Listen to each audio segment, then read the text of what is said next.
Dengue আক্রান্ত হয়ে ২৪ ঘন্টায় আরও একজনের মৃত্যু হয়েছে। এ সময় ডেঙ্গু নিয়ে হাসপাতালে ভর্তি হয়েছেন ৪৩০ জন।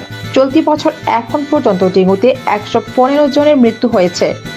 হাসপাতালে ভর্তি হয়েছেন ২৮,৬২৫ জন। রোববার ২৪শে অগস্ট স্বাস্থ্য অধিদপ্তরের হেলথ ইমার্জেন্সি অপারেশন সেন্টার ও কন্ট্রোল রুম থেকে পাঠানো এক সংবাদ বিজ্ঞপ্তিতে এসব তথ্য জানানো হয়। এতে বলা হয়, শনিবার ২৩শে অগস্ট সকাল ৮টা থেকে রোববার সকাল ৮টা পর্যন্ত ২৪ ঘন্টায় ডেঙ্গুতে আক্রান্ত একজন মারা গেছেন। এই ২৪ ঘন্টায় ডেঙ্গু আক্রান্ত হয়ে নতুন করে হাসপাতালে ভর্তি হয়েছেন ৪৩০ জন। তাদের মধ্যে বরিশাল বিভাগে ৭২ জন, চট্টগ্রাম বিভাগে ৭৯ জন, ঢাকা বিভাগে ৫৪ জন, ঢাকা উত্তর সিটি কর্পোরেশনে ৫৭ জন, ঢাকা দক্ষিণ সিটি কর্পোরেশনে ৬৩ জন, খুলনা বিভাগে ৪৬ জন, ময়মনসিংহ বিভাগে ১২ জন, রাজশাহী বিভাগে ৪২ জন, রংপুর বিভাগে ৩ জন এবং সিলেট বিভাগে ২ জন ভর্তি হয়েছেন।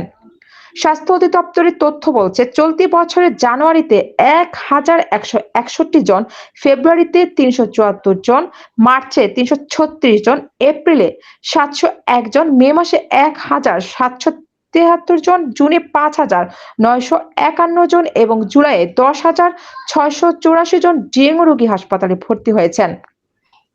এর মধ্যে জানুয়ারিতে ১০ জন, ফেব্রুয়ারিতে ৩ জন, এপ্রিলে ৭ জন, মে মাসে ৩ জন, জুনে ১৯ জন এবং জুলাইয়ে ৪১ জন মারা গেছেন। অগাস্টে এখন পর্যন্ত মারা গেছেন ৩২ জন আর হাসপাতালে ভর্তি হয়েছেন ৭,৬৫২ জন।